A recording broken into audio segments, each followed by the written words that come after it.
Ply में दोस्तों क्या होता है कि लकड़ी का सही साइज, डिजाइन सब अच्छे से लगाया जा सकता है और वाइब्रेटर प्लाई में चलाया ही जाता है।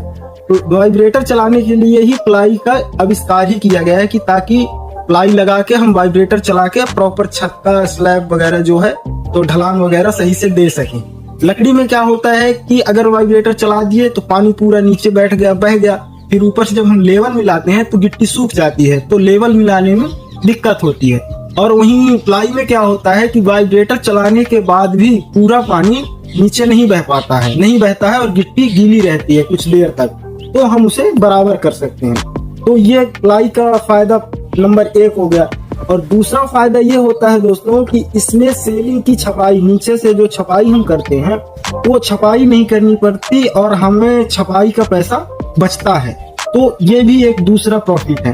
और तीसरा है कि प्लाई लगाने से सीलन जो आती है, छत में क्रैक आते हैं, तो वो नहीं होता है, उसका मतलब चांस बहुत कम हो जाता है अगर सही से वाइब्रेटर चलाया जाए और प्रॉपर प्लाई की सेटिंग हो, तो फिर छत मजबूत होता है। तो मेरा यही निष्कर्ष निकलता है कि देखिए दोस्तों, किसी भी टेक्नोलॉजी का आविष्कार हुआ, अगर पुराने जमाने में ही प्लाई का आविष्कार हो जाता तो फिर लकड़ी आती ही नहीं। तो आदमी धीरे धीरे प्रगति करता है, ये बात तो आप भी मानते ही होंगे।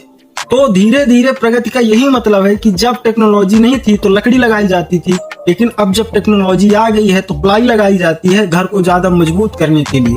तो प्लाई लगाकर छत ढलाना मेरे हिसाब से सही रहेगा। आप किसी ठेकेदार या किसी के बहकावे में न आए, क्योंकि ठेकेदार क्या होता है कि जिनके पास लकड़ी होती है, प्लाई नहीं होती है, तो वो फिर आपको ना लकड़ी के फायदे गिनवाने लगते हैं कि ऐसा वैसा हवा रहती है और उसमें गिट्टी प्रॉपर एकदम से मेल्ट नहीं होती है तो चिटकने का खतरा नहीं रहता। ऐसा नहीं है दोस्तों, लकड़ी में चिटकने का खतरा प्लाई के मुकाबले ज्यादा होता है। तो मैं रेफर करूंगा कि आप प्लाई से ही छत ढलवाएं।